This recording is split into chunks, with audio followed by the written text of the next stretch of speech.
നിന്നെ കാണാനും നിന്റെ സന്തതിയെ കാണാനും ദൈവം എനിക്ക് സംഗതി വരുത്തിയല്ലോ. യാക്കോബ് യോസഫിനോട് പറഞ്ഞൊരു വാക്കാണ്. യോസഫിൻ്റെ അങ്കിയെ അവർ ഊരിയെടുത്ത് ഒരാടിനെ കൊന്ന് ആ ആടിൻ്റെ രക്തം അങ്കിയിൽ മുക്കി അപ്പനാകുന്ന യാക്കോബിൻ്റെ അടുത്ത് വന്നിട്ട് അവർ പറഞ്ഞു, അപ്പാ, ഒരു ദുഷ്ടമൃഗം നിന്റെ മകനെ കടിച്ചു കീറി കൊന്നു, ഞങ്ങളുടെ കണ്ണുകൊണ്ടത് കണ്ടു. അപ്പൻ വിശ്വസിച്ചു, അപ്പൻ ദുഃഖിച്ചു, ദിവസങ്ങളോളം അപ്പൻ കരഞ്ഞു. ഇനി എൻ്റെ മകനെ എനിക്ക് കാണാൻ കഴിയില്ല, അവൻ ഈ ഭൂമിയിൽ നിന്ന് മാറ്റപ്പെട്ടു എന്ന് അപ്പൻ വിശ്വസിച്ചു.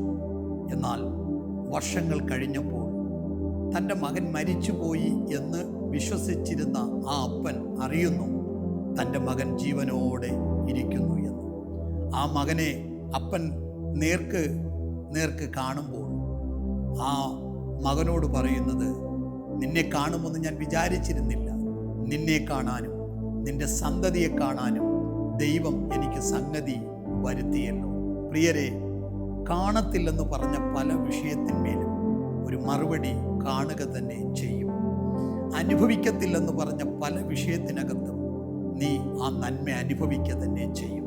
ശത്രു എത്ര തന്നെ നിനക്ക് നേരെ വെല്ലുവിളിച്ചാലും, ഈ ഭൂമുഖത്തിൽ നിന്നും നിന്നെ മാറ്റാൻ എന്തൊക്കെ ശ്രമങ്ങൾ ശത്രു ചെയ്താലും ഒരു ദോഷവും തട്ടാതെ ആയുസ്സ് തന്ന്, ആരോഗ്യം തന്ന്, സർവ്വവാഗ്ദത്വവും നിന്റെ ജീവിതത്തിൽ തന്ന് നിന്നെ മാനിക്കുന്ന ഒരു നല്ല കർത്താവ് നിന്റെ കൂടെയുണ്ട്.